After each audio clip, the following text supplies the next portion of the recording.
पावसाच्या दिवसात आणखीन एक खास पदार्थ म्हणजे हळदीच्या पानांचा उपयोग करून केलेला पानगा, तिखट किंवा गोड।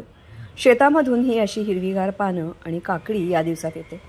काकडीची सालं न काढता एकच काकडी आहे किसून घेतली, त्याच्यात तिखट, मीठ, हळद, हिंग सगळं मिसळलं आणि पाणी सुटायला ठेवून दिलं। पाणी सुटल्यानंतर मग त्याच्यात बेसन, रवा, बारीक रवा आणि कणिक मिसळली।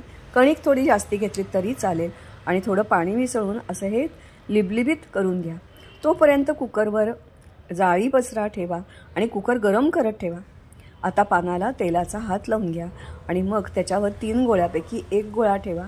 पान दुमडा आणि दुमडलेलं पान वरच्या बाजूनी तुम्हाला दाबत दाबत दाबत हा गोळा जो आहे हा सगळा नीट पसरायचा आहे। नीट पसरण्यासाठी तुम्हाला लाटण्याचा उपयोग तुम्ही केलात तरीसुद्धा चालेल। असा हा पातोळा तयार झालेला, अर्थातच एका काकडीचे 3 पातोळे। आणि मग आपण हे चाळणीवर रचून ठेवले आणि गॅस आता मोठा केला। साधारणपणे 10 मिनटं आणि 2 मिनटं लहान गॅस एवढा बास होतो आणि मग तुमचे हे पराठे तयार झाले पानगे। आतल्या बाजूनी हे असे दिसतात। ते अर्थातच कापा, लहान लहान तुकडे करा, तुम्हाला हवा तो शेप करा।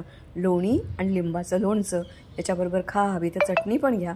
अतिशय पौष्टिक, पचायला हलके, आजारी माणसांना सुद्धा खाता येतील असे। लहान मुलं ज्यांना गोड आवडत नाही, तिखटच लागतं, त्यांनाही रुचतील असे पनगे।